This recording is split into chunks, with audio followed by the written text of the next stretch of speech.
रावण के जन्म की कथा भाग 1। जब श्री राम अयोध्या में राज करने लगे तब एक दिन समस्त ऋषि मुनि श्री रघुनाथ जी का अभिनंदन करने के लिए अयोध्यापुरी में आए। श्री रामचंद्र जी ने उन सबका यथोचित सत्कार किया। वार्तालाप करते हुए अगस्त्य मुनि कहने लगे, युद्ध में आपने जो रावण का संहार किया वह कोई बड़ी बात नहीं है, परंतु द्वंद्व युद्ध में लक्ष्मण के द्वारा इंद्रजीत का वध सबसे अधिक आश्चर्य की बात है। यह मायावी राक्षस युद्ध में सब प्राणियों के लिए अवध्य था। उनकी बात सुनकर रामचंद्र जी को बड़ा आश्चर्य हुआ। वे बोले, मुनिवर, रावण और कुंभकर्ण भी तो महान पराक्रमी थे, फिर आप केवल इंद्रजीत मेघनाद की ही इतनी प्रशंसा क्यों करते हैं? महोदय, प्रहस्त रूपाच भी कम वीर नहीं थे।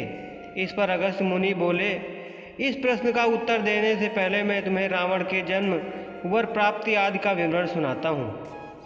ब्रह्मा जी के पुलस्त्य नामक पुत्र हुए थे, जो उन्हीं के समान तपस्वी और गुणवान थे। एक बार वे महगीर पर तपस्या करने गए। वह स्थान अत्यंत रमणीक था, इसलिए ऋषियों, नागों, राज ऋषियों आदि की कन्याएं वहाँ क्रीड़ा करने के लिए आती थी। इससे उनकी तपस्या में विघ्न पड़ता था। उन्होंने उन्हें वहाँ आने से मना कर दिया।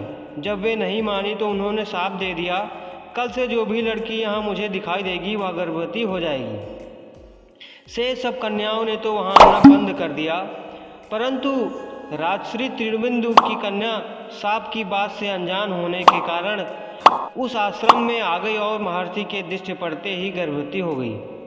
जब त्रिबिंदु को यह बात मालूम हुई तो उन्होंने अपने कन्या को पत्नी के रूप में महर्षि को अर्पित कर दिया।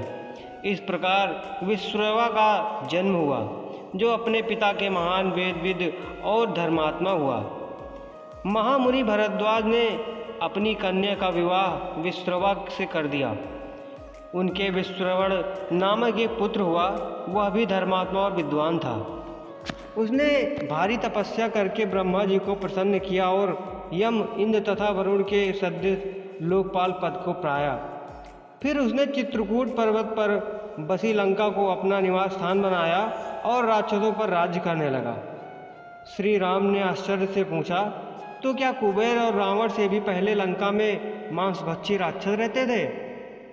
फिर उनका पूर्वज कौन था? यह सुनने के लिए बड़े तुझे कौतूहल हो रहा है? तब अगस्त्य जी बोले, पूर्व काल में ब्रह्मा जी ने अनेक जल जंतु बनाए और उनसे समुद्र के जल की रक्षा करने के लिए कहा। तब उन जंतुओं में से कुछ बोले कि हम इसका रक्षण करेंगे, और कुछ ने कहा हम इसका यक्षण अर्थात पूजा करेंगे। इस पर ब्रह्मा जी ने कहा, जो रक्षण करेगा वह राक्षस कहलाएगा और जो रक्षण करेगा वह यक्ष कहलाएगा। इस प्रकार वे दो जातियों में बंट गए। राक्षसों में हेति और प्रहति दो भाई थे। प्रहति तपस्या करने चला गया, परंतु हेति ने भया से विवाह कर लिया, जिससे उसके विद्युत केश नाम का एक पुत्र उत्पन्न हुआ। विद्युत केश के सुकेत नामक पराक्रमी पुत्र हुआ। सुकेत के माल्यवान, सुमाली और माली नामक 3 पुत्र हुए। तीनों ने ब्रह्मा जी की तपस्या करके यह वरदान प्राप्त किए कि हम लोगों को अप्रेम अटूट हो और हमें कोई पराजित न कर सके। वह पाकर वे निर्भय हो गए और सुरों असुरों को सताने लगे। उन्होंने विश्वकर्मा से एक अत्यंत सुंदर नगर बनाने के लिए कहा। इस पर विश्वकर्मा ने उन्हें लंकापुरी का बताकर भेज दिया। वहाँ वे बड़े आनंद के साथ रहने लगे। माल्यवान से वज्रमुष्टि, विरूपाक्ष, मुद्युक और शुद्धग्न, यज्ञोप, मत और उन्मत्त नामक 7 पुत्र हुए। सुमाली के प्रहस्त, कमन, विमन और कालिकामुख, धूमपान, दंड, सुपार्व, संहादि, रंद एवं भारकंड नाम के 10 पुत्र हुए। माली के अनल, अनिल, हर और संपाति नामक 4 पुत्र हुए। ये सब बलवान और दुष्ट प्रकृति के होने का कारण ऋषि मुनियों को दर्श किया करते थे। उनके कष्टों से दुखी होकर ऋषि मुनिगण जब भगवान विष्णु की शरण में गए, उन्होंने आश्वासन दिया कि ऋषियों, मैं इन दुष्टों का अवश्य ही नाश करूँगा। जब राक्षसों को विष्णु के इस आश्वासन की सूचना मिली तो वे मंत्रणा करके संगठित हो माली के सेनापतित्व में इंद्रलोक पर आक्रमण करने के लिए चल पड़े। समाचार पाकर भगवान विष्णु ने अपने अस्त्र संभाले और राक्षसों का संहार करने लगे। सेनापति माली सहित बहुत से राक्षस मारे गए और शेष लंका की ओर भाग गए। जब भागते हुए राक्षसों का भी नारायण संहार करने लगे तो माल्यवान क्रुद्ध होकर युद्ध भूमि में लौट पड़ा। भगवान विष्णु के हाथों अंत में वह भी कालग्रह का ग्रास बन गया। शेष बचे हुए राक्षस सुमाली के नेतृत्व में लंका को त्याग कर पाताल में जा बसे और लंका पर कुबेर का राज्य स्थापित हुआ। अब मैं तुम्हें रावण के जन्म की कथा सुनाता हूँ।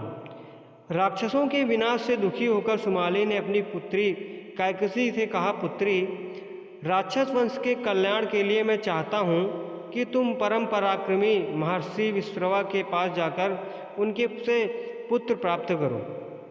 वही पुत्र हम राक्षसों की देवताओं से रक्षा करेगा। दोस्तों, इस कहानी के पार्ट 2 के लिए हमारे चैनल को सब्सक्राइब करें और बेल आइकन को प्रेस करें। धन्यवाद।